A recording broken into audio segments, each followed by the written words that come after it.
In the realm of language learning, few challenges are as initially perplexing as encountering a language that has two verbs for to be. Spanish presents us with this very situation, introducing us to ser and estar, two seemingly similar verbs that can cause quite a bit of head-scratching for beginners. But fear not, aspiring Spanish speaker. With a bit of guidance and practice, you'll be navigating these verbs like a pro in no time. Let's begin with ser. This versatile verb is your go-to choice when you want to describe inherent qualities, characteristics that are unlikely to change. Think of it as the verb that answers the question, what is it?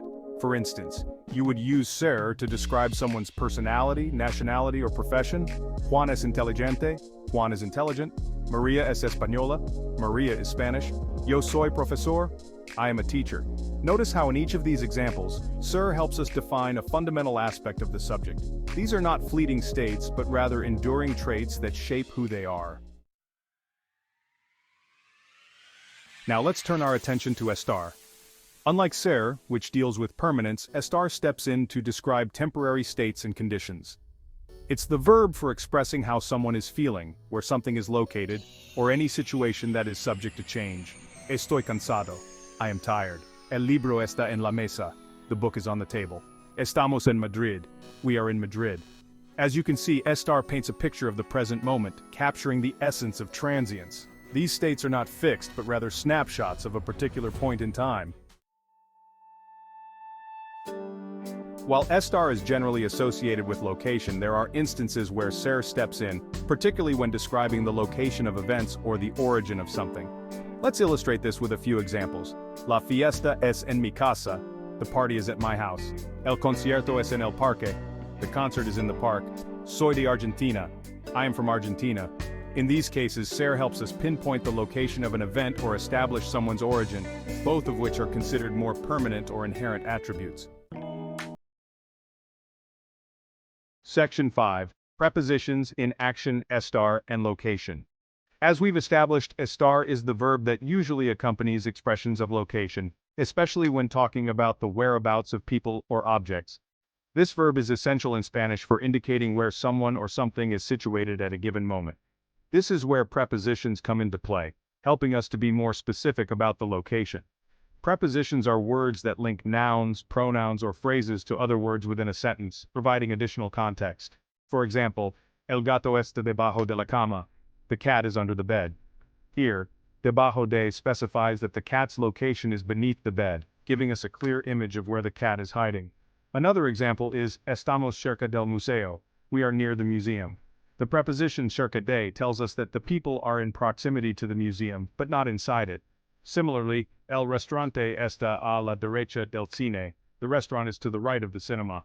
The phrase a la derecha de indicates the restaurant's position relative to the cinema, making it easy to locate. By using prepositions like debajo de, under, cerca de, near, and a la derecha de, to the right of, we can paint a clearer picture of the spatial relationship between the subject and the location. These prepositions are crucial for effective communication, as they help us describe where things are in relation to one another, making our descriptions more precise and understandable. Section 6. Beyond location, ser and estar with other prepositions. The interplay between ser, estar, and prepositions extends beyond expressions of location. These verbs are fundamental in Spanish, and their usage with prepositions can change the meaning of a sentence in nuanced ways. These verbs team up with other prepositions to convey a wide range of meanings. Understanding these combinations is crucial for mastering the language. Let's look at a few examples to illustrate this concept more clearly. El regalo es para ti. This sentence uses the verb ser with the preposition para to indicate the recipient of the gift. The gift is for you. Este libro es de mi hermano. Here, ser is used with the preposition de to show possession. This book is my brother's. Estoy de acuerdo contigo. I agree with you. In this case, estar is used with the preposition de to express agreement. Estamos listos para salir. This example shows estar with the preposition para to indicate readiness. We are ready to go out. As you can see, the choice between ser and estar can subtly but significantly alter the meaning of a sentence. It's not just about the verb itself, but also about the prepositions that follow. Paying attention to the prepositions used alongside these verbs is key to deciphering the intended message. Mastering these combinations will greatly enhance your fluency and understanding of Spanish. Section 7. Tricky situations. Exceptions to the rules. As with any language rule, there are exceptions to the general guidelines for using SER and ESTAR. One notable exception is when describing food. While you might expect to use ESTAR to talk about the temporary state of food, SER is often used instead. La sopa es deliciosa. The soup is delicious. Las fresas son frescas. The strawberries are fresh. While these exceptions might seem a bit perplexing at first, the good news is that they tend to be limited in number.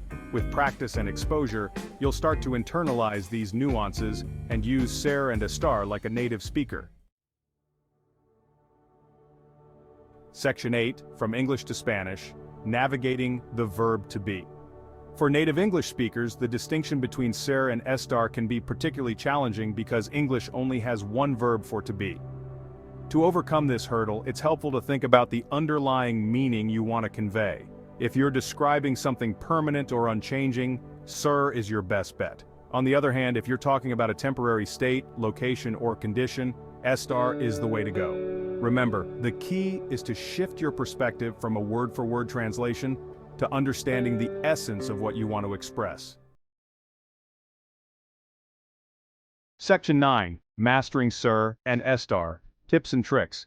Mastering SER and ESTAR is a journey, not a destination. These two verbs are fundamental in Spanish, and understanding their nuances can significantly enhance your fluency. Here are a few tips to help you along the way. The more you use these verbs, the more natural they will become. Practice them in different contexts, like describing people, places, and things. Don't be afraid to make mistakes. They are valuable learning opportunities. Each error is a step closer to mastery, so welcome them with open arms. Surround yourself with Spanish as much as possible.